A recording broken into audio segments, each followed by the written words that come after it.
Hi there. Welcome to this much awaited chat with Su-Yen Wong. We are going to talk to you about reinventing and reinventing not the corporation, not the country, nothing else, but just reinventing the toughest thing in the planet, which is how do you reinvent yourself? And for that, I have somebody who is actually someone who's reinvented herself a lot. Um, She's right now on the board of several organizations spread across Asia, Australia, US, and she's a person who actually did not start up like that. She started off with a degree in music. Actually, why am I talking to you about Suen? Because you know what I should do is actually have Suen introduce herself and tell us all about the exciting life that you've led, Soin. Welcome to the show. And I want to start by saying that, what has been your own journey? You started off in music, is that right? You have a degree in music, then you have an MBA, and then you've joined the board. You've led Oliver Wyman. What is it that you haven't done? Tell us about that. Thank you so much, Abhijit. I'm so glad to be here and looking forward to this conversation. You're right. I started out as a musician. So actually, I started at the age of 3. My mother actually was taught music at home. So I had an early start. And some of the earliest photos you have of me are sort of at the piano. And I think I was starting to sort of, compose little bits and pieces of music when I was learning to write in handwriting that only a parent could love.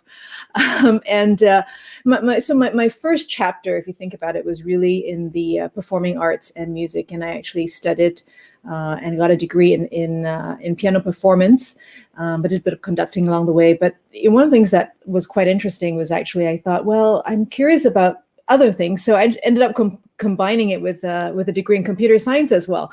So that was my first chapter. Performed with a few orchestras, took part in a bunch of competitions and so forth. But that was, sort of the early stage of my life. And what sort of got you to, get interested in this whole business of reinvention? Because as far as you're concerned, you have been very successful. You've led large corporations. You've done all the things that people aspire to do eventually when they grow up. But then you decide that, no, that's not good enough. You want to reinvent yourself. So, let me start by asking you this whole question that when it comes to reinvention, is there a trigger that you can sense which tells you that it's time for you to reinvent? What would that be? Well, I guess there are a number of different dimensions when you think about triggers. So one type of trigger is an external driven trigger. So for example, sometimes it's not necessarily positive. It could be due to a job loss. It could be due to a change in family circumstance, perhaps even a relocation, whether desired or undesired. So these could be triggers for reinvention of some sort. On the other hand, you have triggers that are internal driven, where you basically say, okay, it's time for me to craft a new chapter. And for me, I've always thought about life as chapters in a book, for example, or acts in a play. And maybe this is a bit of my artistic background coming through again. So, you have your opening act, you have your first act, second act, third act, and then you have your closing act and so forth. And so when you think about each of those chapters, how do you actually then intentionally think about how you weave that plot line through the different chapters of the book? So there are essentially, internal as well as external triggers for reinvention based on the work that I've been doing. And what do you see that are there? Do certain kinds of people respond better to internal triggers or external triggers? Is there a pattern that you see, or it could be anyone? Well, I see a few patterns. One is the fact that we are living a lot longer. And as we live a lot longer, in parallel with that, business models are becoming a lot shorter, which means that the lifetime of an organization, even of an industry, is basically constricting, while at the same time we have a lot longer time horizon within which to do the things that we want to do. So when you think about that kind of trigger. One is around, companies go through restructuring all the time. So that might be one type of element that might drive that. But at the same time, what I'm seeing in a lot of the work that I do is people who are self-driving the fact that, you get to a certain level of success in an organization. Mhm. Let's say you're a CEO of an organization. Maybe it's taken you 20, 25 years to get there. But you know what? If you're living to 80 or 90 years old, my mother-in-law is 99, and let's say you're 50, you have another 50 years to go, right? So Which is true. okay, well, I've reached the pinnacle of that particular chapter. So what's next? And if you look at the kind of age that actuaries who are sort of carving out insurance policies, what they're now talking about is that they're really talking about 125 years Yes. is going to be the kind of a norm very shortly. Even in India, I mean, we used to have the average longevity in 1947 was closer to 32 years. Now it is close to 70. So it's more than doubled, if you will. And so people who are coming into the workforce today can safely expect to be there for the next 70 years. So Exactly. the moment you start thinking of 7 decades of your career, there is no way you can survive with either one industry, one skill, one kind of a outlook, and you have to have potentially multiple income streams. So that's really where I see the whole world going. Is that a reasonable conclusion about what is triggering this Spot on. shift? Spot on. I mean, when you look at sort of the way our lives are evolving, I think there's no question that with the half-life of skills shrinking, with the degree of change that's happening, better to get on the front foot, right, and prepare to be able to for that reinvention, rather than to be caught on the back foot and have to respond reactively. So, one of the questions that I think a lot of people worry about is they can understand that I think I need to do something else. A lot of people understand that, but I think it's a little bit like when I was in school, I just had a great amount of difficulty trying to figure out between three options. Should I do science in my 11th and 12th? Should I do humanities or should I do commerce? And so I knew I didn't want to do science. The school didn't offer humanities, so I was left to do commerce. But for an adult, when you've already worked for a couple of years, whatever that might be, you might be in your 20s or 70s, it doesn't matter. How do you really figure out what should you be doing next? How do you identify options? Is there a method to that? Yeah, one of the things that is really critical, regardless of where you are in your life, I think is this ability to remain very curious about a lot of different things. With the benefit of time and experimentation, it's about trying a few things, in fact. It's just that when you have reinvention thrust upon you, sometimes you don't have the luxury of that time. But if you sort of have a bit of preparation and you say, well, I'm going to start thinking about my next chapter, you then have the ability to try a few different things and see what you actually like. In many ways, Abhijit, it's just like when we graduated from our first degree. And there were so many different options. You could choose this, you could choose that. And what did you go with? It was a little random, but it's a blank sheet of paper. It really is a blank sheet of paper. The difference, however, is that, of course, you've developed skills, you've developed networks, and you think about how can I then leverage what I've done in my first chapter to some extent and take that forward into the next. So even people who have moved from very, very distinct fields, from one to another, try to find that red thread to see how they can actually pick up on the skills that they've developed and build on that. So if, for example, there's a gentleman that I've been interviewed for my summit that's coming up, and he actually started out his life as a documentary producer, and what he then transformed currently and reinvented into he basically designs high fashion shoes that have been on Mhm. the fashion runway and stuff. But what's the thread? One of the things like he always did was about telling stories. So, for example, he talks about how he shot a documentary in Japan and he really liked the history of Japan. So one of his shoe collections actually weaves through fabric, ancient fabric, from old kimonos in Japan, right? So you can think about how you actually leverage your experience in lots of creative ways. So yes, I think lots of possibilities when you are confronted with a blank sheet of paper, but be curious. Go out and try a few different things. There's a question that someone has asked, Dikshit Patel's question. It's a very long question. If I put it up, it just almost covers the entire screen. So, but many people are confused about their careers. The main problem actually is that they don't know what they want to do. And the main element which is affecting these situations, the environment, as living in a society for so long that there is no kind of creativity or ideas. Like, so I guess the question I would have, if I were to reframe the question he's asking, what is easier to build upon? The skill that you have, the industry experience that you carry, or to just sort of move into something completely different, which has been your passion or dream in the past, something that you've secretly nurtured. What do you think is the easiest transition, if you will?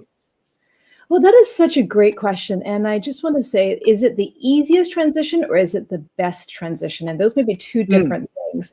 One of the commonalities that I found is when people reinvent themselves, sort of going into the second or even their third chapter, there is a very strong sense of, I really want to pursue the things that matter to me.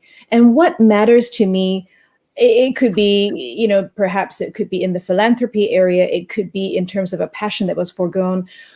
I think in many of our societies, there is a certain push to do certain things, whether it's the kind of education that you should have, the type of job that you should have, the kind of company you should work for. So there's a lot of pressure, right? And so people fall into those things for the first chapter. They eventually learn to love it, or if they're lucky, they actually do love it. They get to a certain point. But there is sometimes, for many of them, a bit of a lingering sense of, there was this thing that I really wanted to do, but I just couldn't do it at the time. Another one of the reinventors that I've been talking to, he was an immigrant. Tell me about you. I meant to ask you this whole question about, you've talked about the summit, and I know that you're doing the summit. Just tell our audience about the summit, and it's just absolutely incredible. And I really recommend that everyone here should really spread the word and watch it, because how many people do you have talking about their reinvention journey there, Su-Yen? How many people are there? Yeah, we have 24 speakers from around the world. My God. 11 of them are TEDx speakers. 2 of them are on the Thinkers 50. And the commonality is that they've all made fairly dramatic shifts in lots of different dimensions. And thank you for asking, Abhijit. But I'm just so passionate about this that during the sort of the pandemic, I think a lot of people are really spending a lot of time reflecting on, how do I want to spend my life? How do I want to spend my time? And in response to that, my team and I basically said, okay, let's gather some really fascinating people who have had incredible journeys, transformed and reinvented themselves, and come out on the other end with a track record of success. Because that can take time. If you start today, you're not going to be successful tomorrow. Usually it takes a bit of lead time. So we don't find people that already came out on the other end and could talk about what that journey was like. So yeah, I mean, and when we're talking about, what is best versus what is easiest, one of the themes that comes through is people had dreams, they had interests, they had desires, but those were put on the back burner while they were pursuing sort of the right path. And now that they have a chance to reinvent on their own terms, you hear a lot of things like define success on your own terms. Do the things that matter to you. You start to realize that in your next chapter, that time is not unlimited, that we actually have this clock that's ticking down. And how do you want to make your dent on the world? And like I said, that could be doing something that you're really passionate about from childhood. That is a theme that comes up. Or you really want to live a life that's got more purpose, more meaning, more fulfilling, contributing to society. That also comes up very frequently. So it may not be the easiest, but that does seem to resonate with the reinventors who have the passion to see it through the difficult times. And just I'm going to post the link. What is the link where people can go and register for this Reinventors Roadmap conference that you're doing? It's a free conference, right? Anyone yes, can it is. go and register there. Yes, I will pop the link into the comments so that everyone can see it as well. Perfect. Yeah. So while you do that, I think I'm going to just sort of summarize some of the things that Suwen mentioned. One is that the driver for the change could be internal or external. And Srinivas Tatachari has asked this question that how long is a good time to plan for shift in chapters?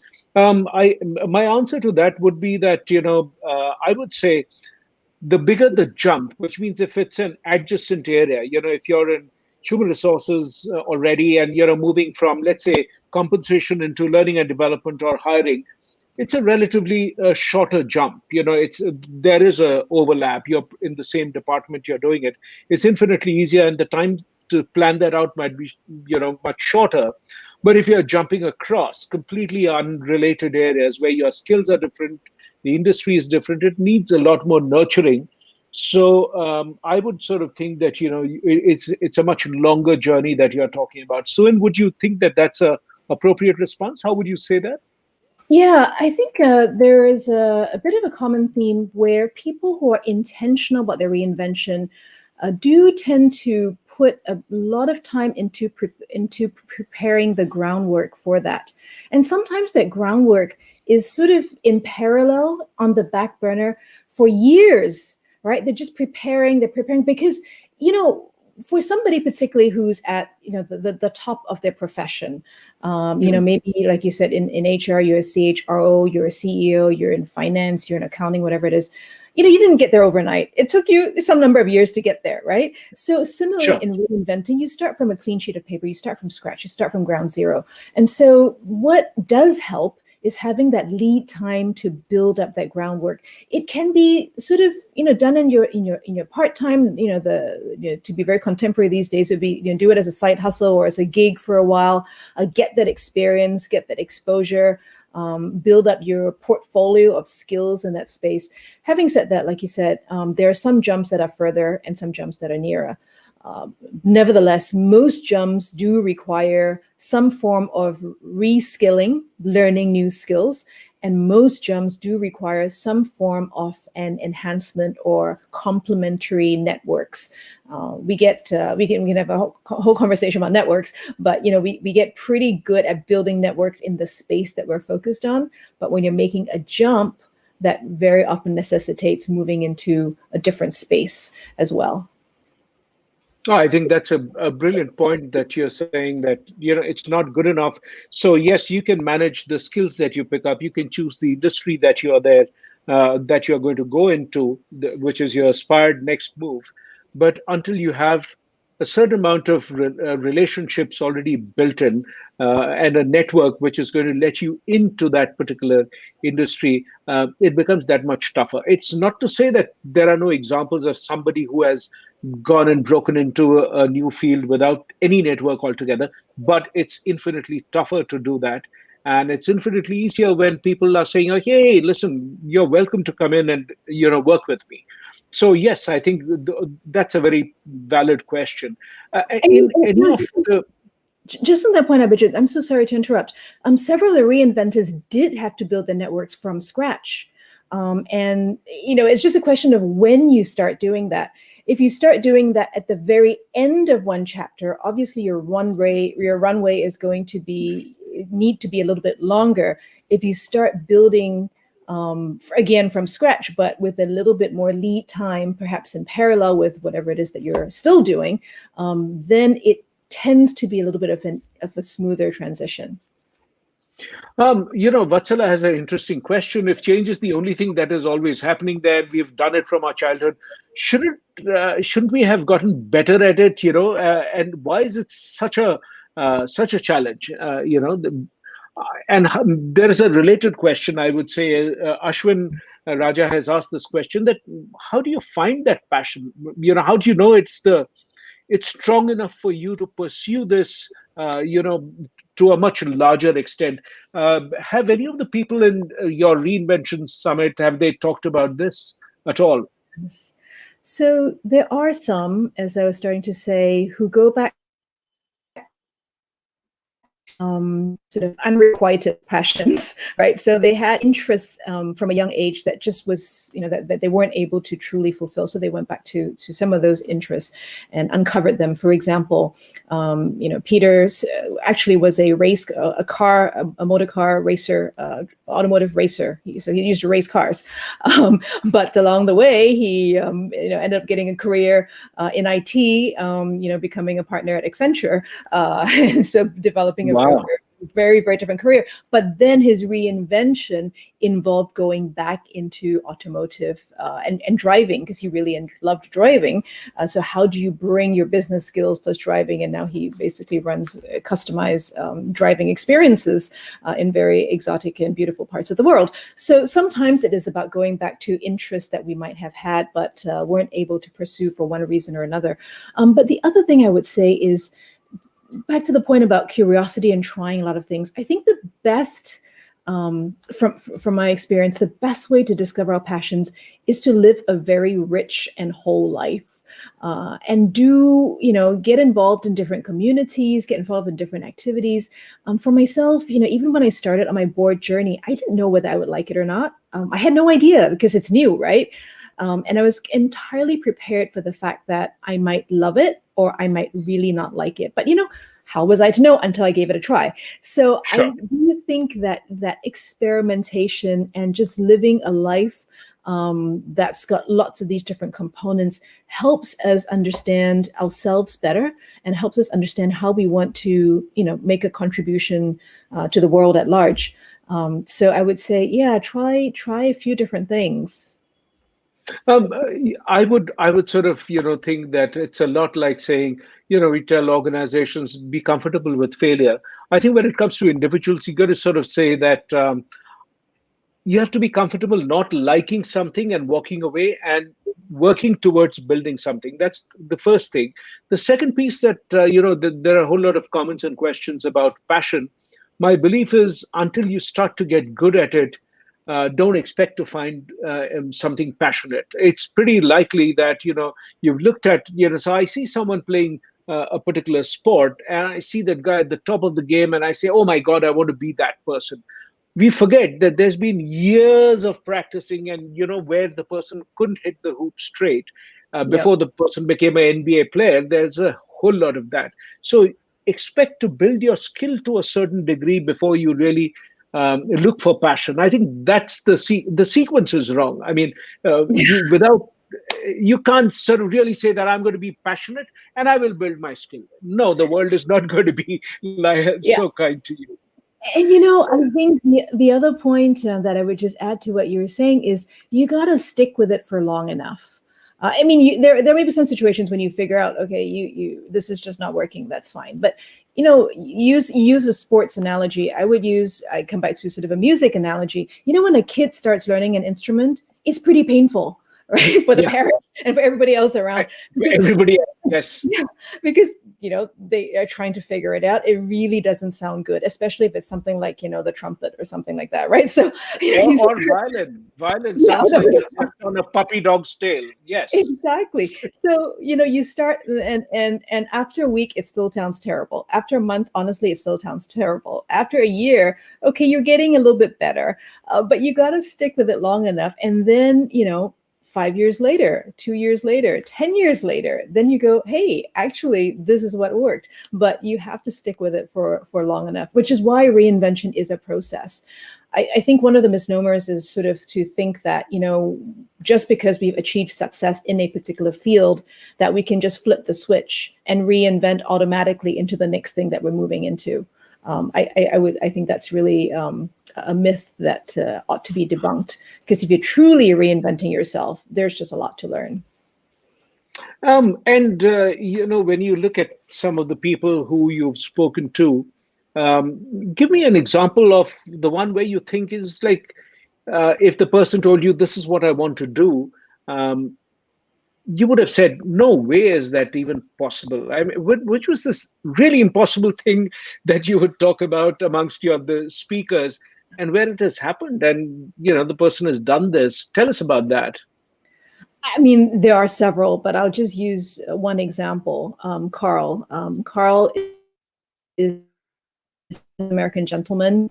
When he was growing up, there weren't a lot of opportunities available to him and not a lot of role models. But he saw a program on TV and did see a role model of somebody who was a doctor. But again, it just wasn't accessible to him. So he spent 25 years as an auto mechanic. And then he decided that he was going to go to medical school, and he graduated as a doctor at the age of 47.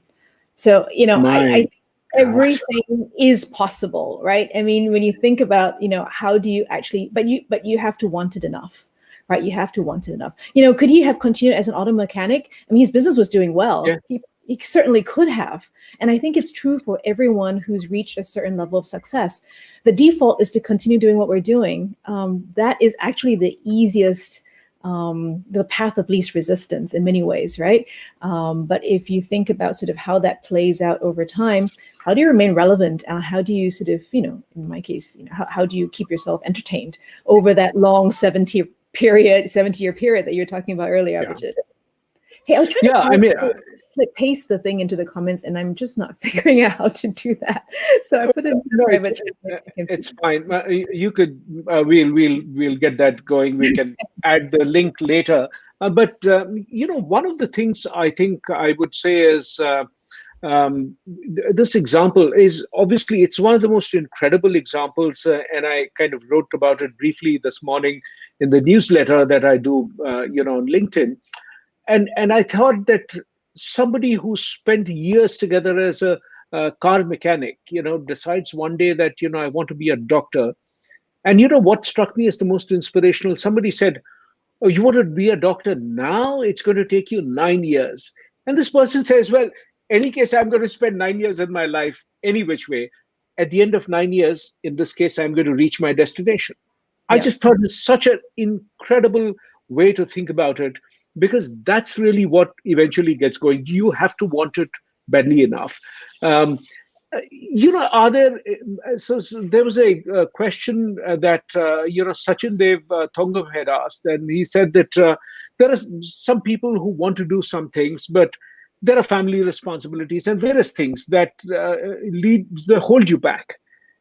So what do you recommend for such people? That do you sort of give up on your dreams? Do you just wait it out? Do you, there's going to be a better time tomorrow? How is it going to be?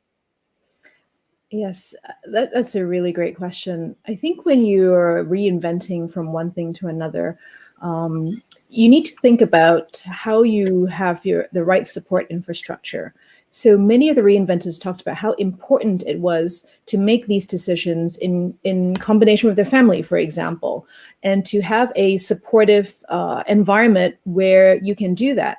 And so the other thing that people talk about is in preparing to make that jump, you got to take charge of your finances. This is practical stuff, right? So you got to make sure you have a handle on finances. And because to the extent that you have that underway, you have a lot more flexibility. So we have another example of Eric, who is spent many years as a banker, and one of the things he talks about was how over the years, while his colleagues and his peers were growing the size of their house, buying the latest new car, the new watch, and so on, he basically kept his standard of living at an acceptable level, which meant that after that period of time, he had a lot more flexibility to do the things that he wanted to do, right? Because what happens sometimes is, you sort of, when you say, well, I'm going to just keep, when I get to that point, then I'll think about, well, how do I, transition to something else? But that time never comes if you're locked into a certain way of living that doesn't allow you to step away. But certainly a lot of many of the reinventors talk about the importance of having a supportive family, community, tribe, whatever dimension you call it, to be able to help them in that process, because it can feel very, very lonely. And some of the other reinventors took huge bets. They literally risked their entire life savings into a new entrepreneurial venture, for example. So you got to be very certain, right? That's a situation where you're very confident about what you're going to do. I always think of it as two cushions that you must have, the two F's. One is finance and family, because, you have to be able to balance both of them, and both need to support each other. Yes. The finances must be enough to sort of take care of the family to keep going, and the other is and until you do that, you keep that revenue stream afloat. You can't give up halfway through. The other option is to really, I also think that one way to build your network is to offer to build your skills while doing free work for somebody. So I drew for many years for various magazines and all of that, just because I wanted to learn, what does it take to get published and printed. And I did for years together. I sort of, and then they would say, no, no, do it like this. This is how you scale. You can't just expand like this. Here is the format here. And that really taught me a number of things. So I just think being able to do that for free is a great way to invest in your next gig. The question I have for you, Su-Yen, is when is it easier to reinvent? When you're 20, when you're 40, when you're 70, when you're 90? When is it? Any time is a good time.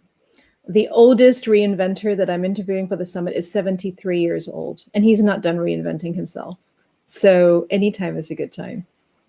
My God. And you said the Reinventor Summit is happening from 2nd to 5th of February 2021. Is that right? Yes, 2nd to 5th. That's correct. It's bronzephoenix.com/reinventors roadmap. Bronze Phoenix, bronze as in the metal bronze, BRONZE, Yep. Phoenix as in the bird, Yeah. PHOENIX, bronzephoenix.com, Reinventors Roadmap. Is Yes, that and correct? yes, and I popped the link into the private chat. So if you're able to pull that up, maybe you're able to copy and paste it, so it's easier for people to find it. Perfect. Yes. Yeah. I think that's a great idea. Yeah. I think that was cool. So I'm going to post that out for people so they can do that. In the meanwhile, I want to, talk about this whole thing that when you look at what are the steps, you talked about this whole thing of there being a long preparation time. Talk to me about what does that really entail, and give me some examples of how you prepped for the board positions or becoming an entrepreneur. Just tell me about that. So if I use the metaphor of a roadmap or of a journey, I think the first stage is to prepare for that journey. That preparation stage requires actually a lot of reflection. It requires a deep understanding of, what are you good at? And people have raised the question around, what are you passionate about? What causes do you care about? So a whole stage around preparation that's around reflecting, talking to people, do research, talk to people who are in that space, find out what it's really like. Maybe you always wanted to open a cupcake bakery. Maybe you shadow somebody for a week and you say, hey, this is not not at all what I thought it was about. But at least you go into it with your eyes open. So do your research, do your homework, and then, start to really reimagine what that could look like. So that's the preparation stage. After you go through the preparation stage, then you actually embark, right, on the journey, embark in the adventure. That's when you really need to start building your skills. You need to learn, even as think about moving into the non-executive director space. I think it's sort of a common view that, well, if I have 20, 25 years of executive experience, shouldn't I just be able to, show up, rock up, and be a board director? Well, not true. I think I used to think that, but I've really come to appreciate that it's really a whole new profession. And so there's a lot of learning that goes into it. So I've also invested in my own learning. So relearn, refresh your networks. We talked about that. And then the other part of it is also repositioning. If you've spent 20, 30 years or even 15 years developing your skill, let's say, as a lawyer, people know you as a lawyer, right? Now, if you're reinventing, you need to really think about how do you reposition yourself so that people say, well, this person used to be a lawyer, but now they're this other thing, right? So thinking about that. And then the last thing I would say is then you got to figure out how to stay the course. So prepare, embark on the journey, and then stay with it. And that's the part about, I think we talked earlier about, having the staying power. Sometimes what holds us back is our idea of identity. Same idea. it's the other side of repositioning. We have this identity because we've been doing something for a long time, and we get it that's our identity, and our identity is the role, the title that we've had, and so forth. But when you're reinventing, you start from scratch. So several of the reinventors talk about this, where people would meet them because their business cards had the brand of the company that they were associated with, and that gave you permission to open certain doors. All of a sudden, they're nobody because you don't have that brand behind you. So this question of identity is also one that I think is really critical to get comfortable with on your own. And then as you go through a dual gears, one is the repositioning, but the second is sort of your own internal self identity. So I think if you go through these three different stages, it'll get you a long way. I like that. I mean, so you kind of research the entire thing so that you really know that this is what you're not going there with a very sort of minimalistic notion about what it takes to succeed. The way I would frame it is, I found it's useful to, when so go and shadow somebody in the profession that you want to take up. So, for example, if you want to be a pastry chef, don't just sort of see that one place where you go and buy the pastry and the guy makes a lot of money. That's probably not good enough. Look at the entire customer journey and the supply chain. So, what time does the person wake up in the morning? What do they do? Then what happens? They go to the kitchen, they clean up the kitchen. She got to enjoy doing that. They need to manage the finances. They need to watch cash flow. They need to pay the supplier who's bringing in the flour and the sugar and the whatever. And then one day the chef doesn't show up on the day when you have the biggest orders. All of that is part of the learning. So don't just say, oh, okay, I know I need to open a shop, so I need to find that place. That's frivolous. It's really every step of that prep. Yeah, that's just the external shiny stuff that you see. There's a lot of non-shiny stuff that you really need to learn about as well. So spot on, Abhijit. So that's one. The other piece that I think, I would add to what you said is, this whole place where, I would say there are three ways of learning. I would say education, which is you kind of study something and then see. Exposure, which is you watch many different people do that. And the third is experience, that you try out little bits and pieces and see how you can perfect the craft. So it's really like when you're learning the English language, let's say, to be able to spell cat before you can learn to spell hippopotamus. So I think it's really something like that, moving from a simpler to a more complex piece. But I would say that when you assume, you talked about something really vital, which not too many people have, talked about, which is that this whole idea of your own identity. Yeah.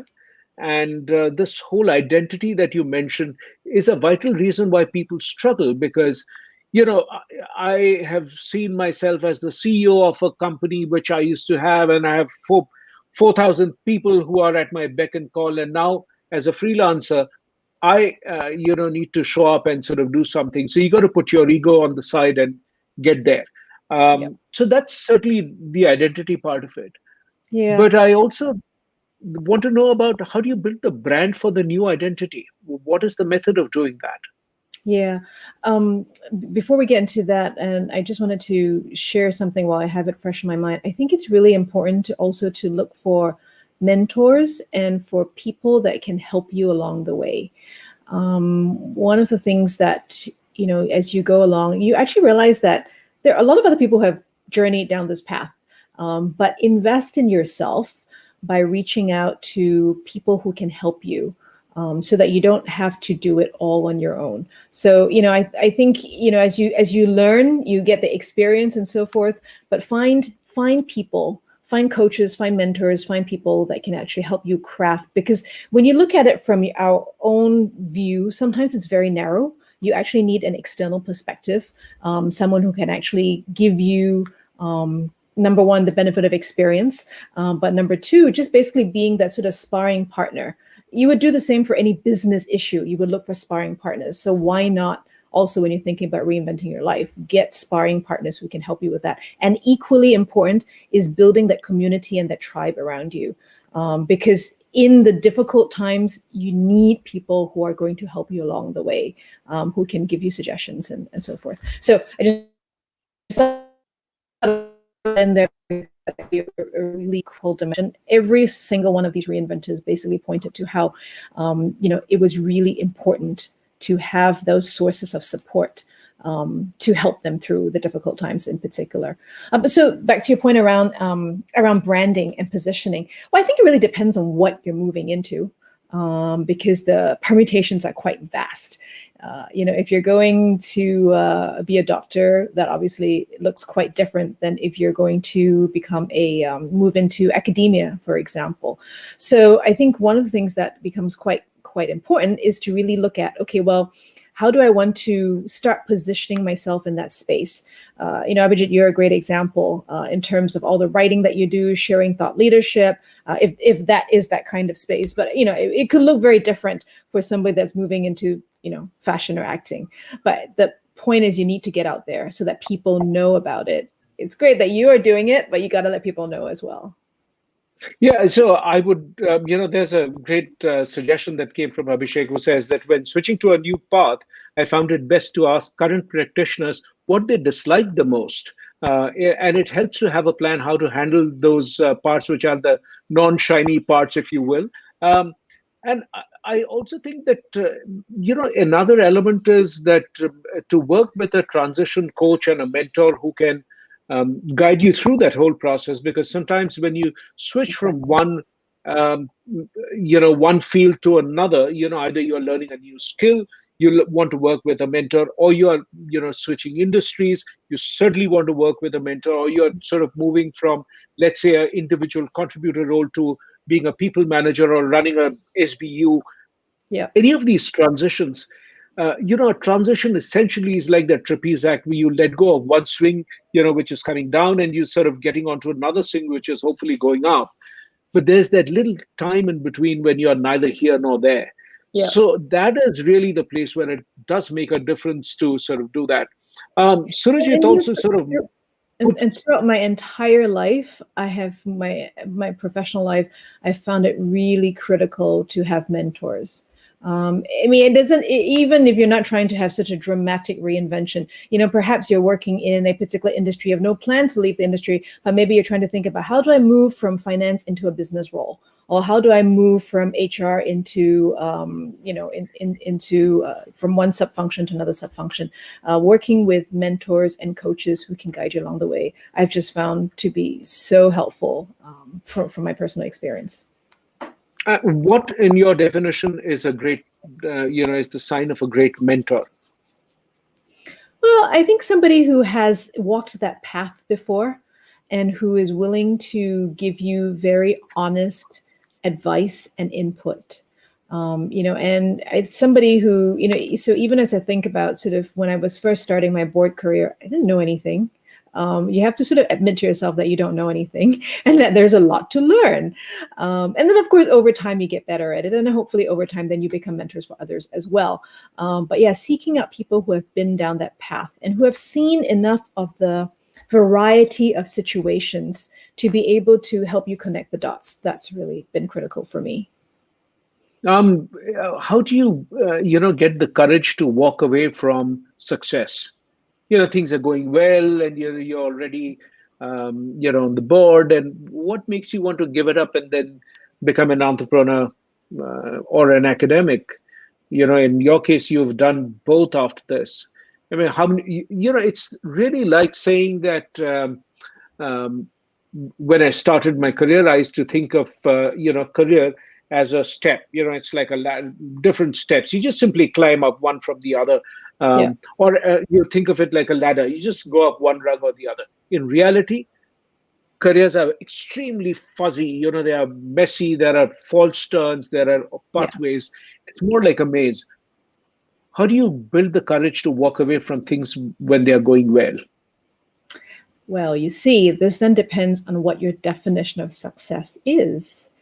If your Hmm. definition of success is around, doing that one thing, then you'll never walk away, right? But in my case, as I think about the different chapters, as I think about my life as a portfolio, success requires having a diversified portfolio, at least in my case. And I can't say that this is the right answer for everyone, but if I think about it like an investment portfolio. So a little bit of this, a little bit of that, and the whole thing needs to be balanced. And so that's my definition of success.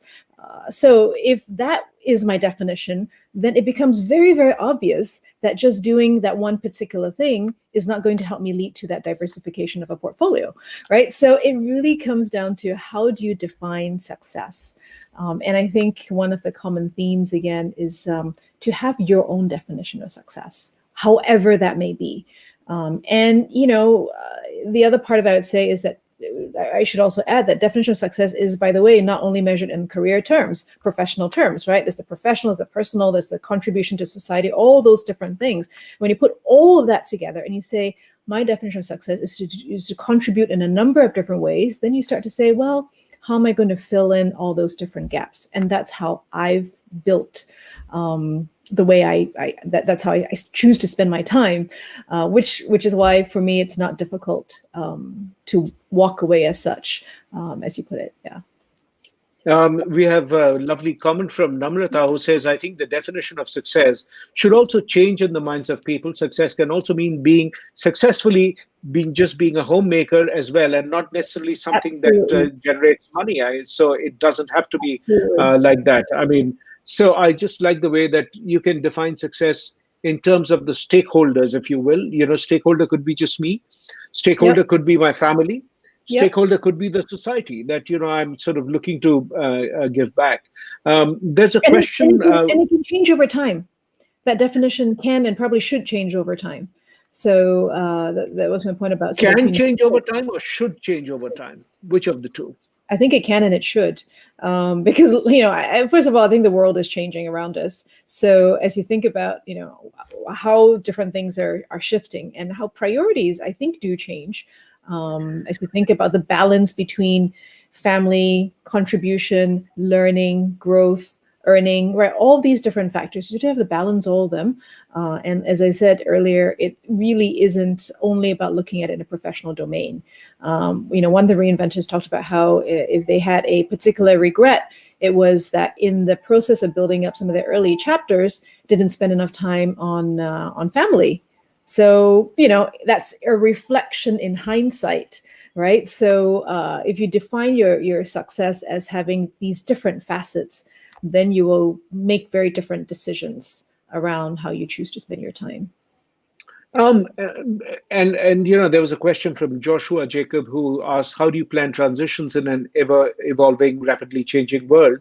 And to some extent you answered that question, but I would sort of really say that when you look at your own life journey, you've done a range of reinventions, starting from your initial phase as a musician to where you are today, a bunch of different things. And there's at least another couple of things which I didn't highlight in your bio. But which of these has been the toughest for you personally?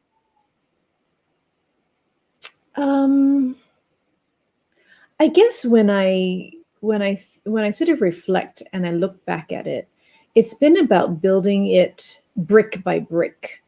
So because of that, it hasn't been a shock to the system. And that is why I do advocate that people start thinking about this well in advance. So when you think about reinvention, maybe you're in your 30s and you're 10 years away from thinking about what the next thing is, because why? You're still building your skill and depth in a particular area. And by the way, skill and depth in a particular area is important. But if you start thinking about it early enough and you start building it brick by brick, what you find is that transition is very often a lot smoother. So, but the toughest thing, I want to make sure I answer your question, is running in multiple modes at the same time, because life doesn't happen in such a straightforward way. So you're busy with your executive career. I was leading various organizations, multinationals, and so forth. But at the same time, I was also ratcheting up on the other side, which basically means I had a day job, an evening job, and a weekend job, right? So it was tough right? I don't want to minimize that part at all.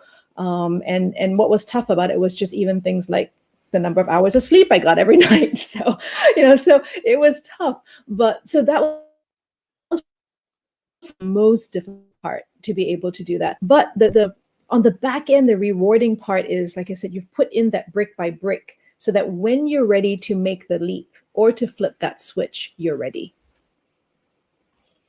A lot of people talk about this whole notion of unlearning, which is a question that Srinivas Tatachari has asked, and it's a great question. I think uh, it's.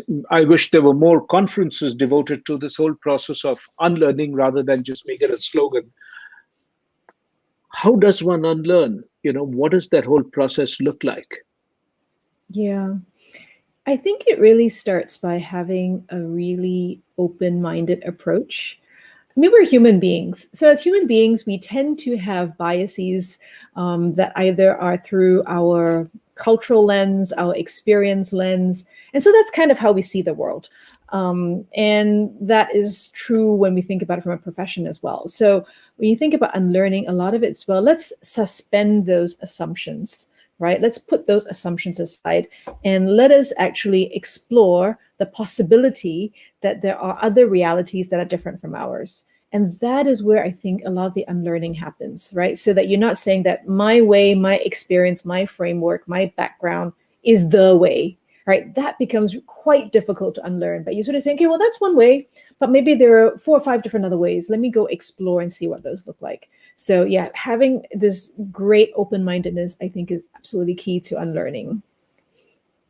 I have often thought about this example that how do you sort of describe the process of unlearning somewhere, Yeah. someone, and I kind of look at my own experience because I've changed multiple employers, Yes. and I think your unlearning actually begins on the day when you stop saying that when I was in that company we used to do this, so when you really start.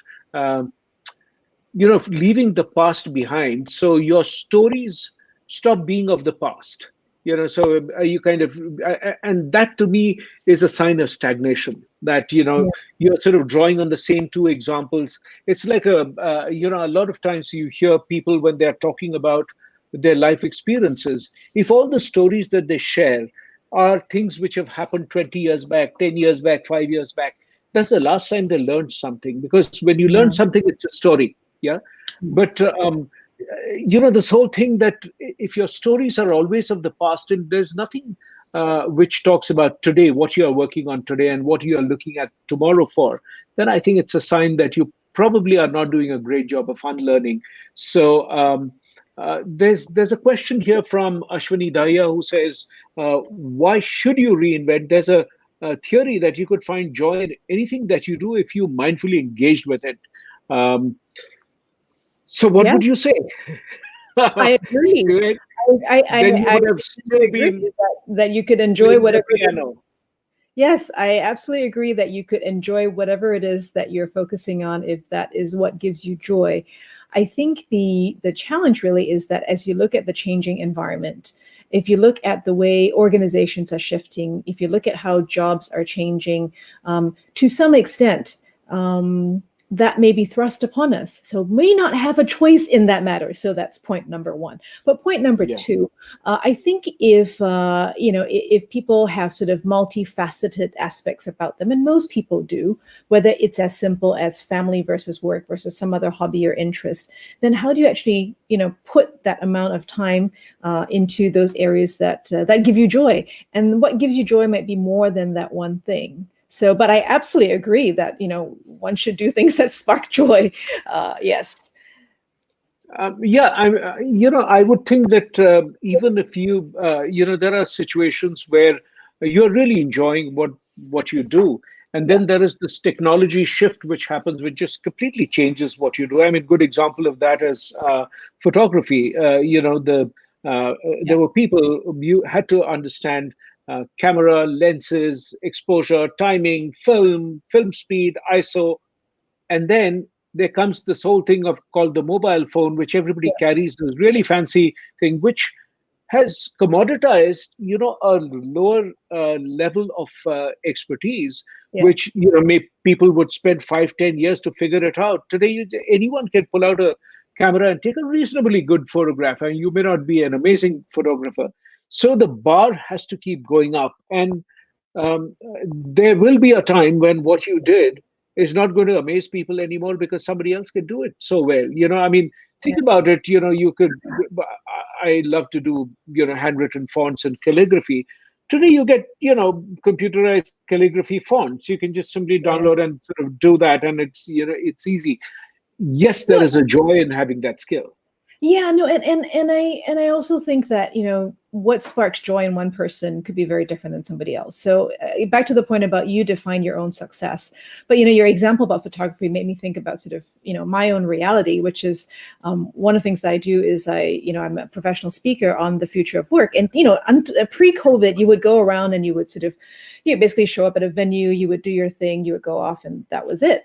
But now I've with COVID, everything is obviously much more virtual. So I've had to learn how to set up all the technical aspects, right? So I've got a whole production studio, I've got lighting, I'm my own videographer, I'm doing my own captioning, I'm doing all kinds of things.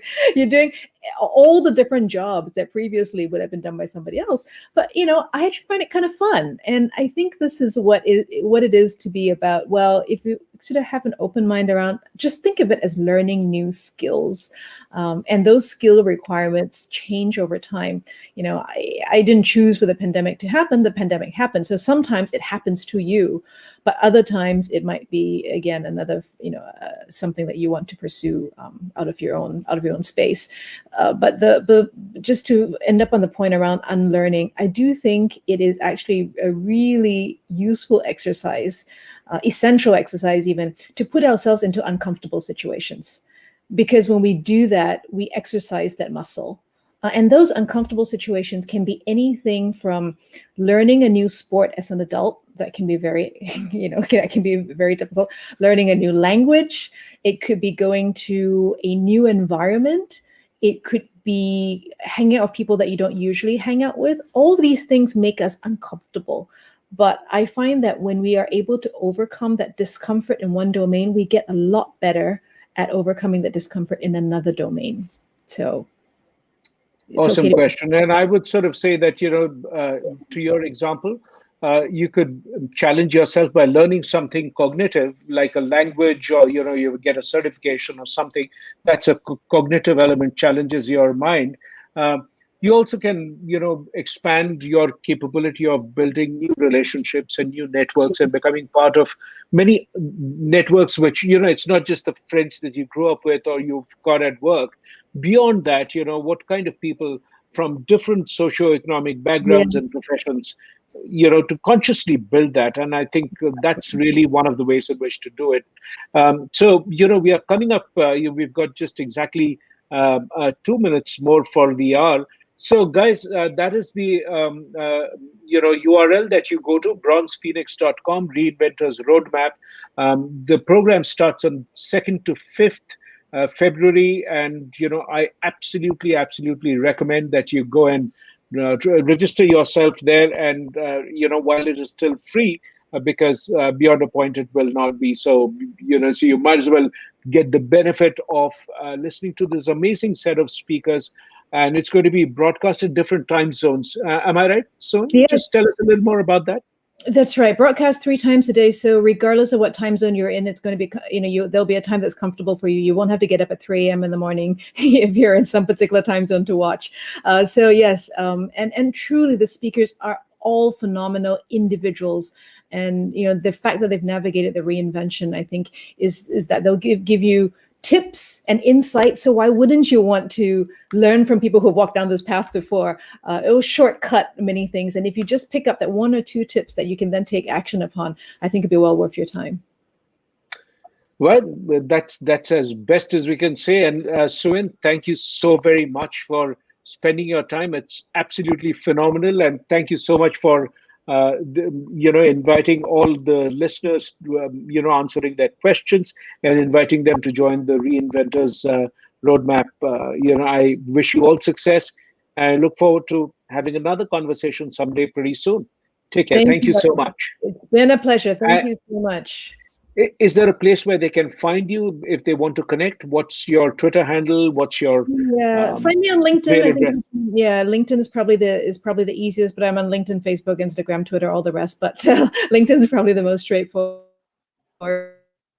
And I should also mention that Abhijit is also featured as one of the Reinvention. He, of course, is also a poster child for Reinvention. So pop in and check him out at the summit too.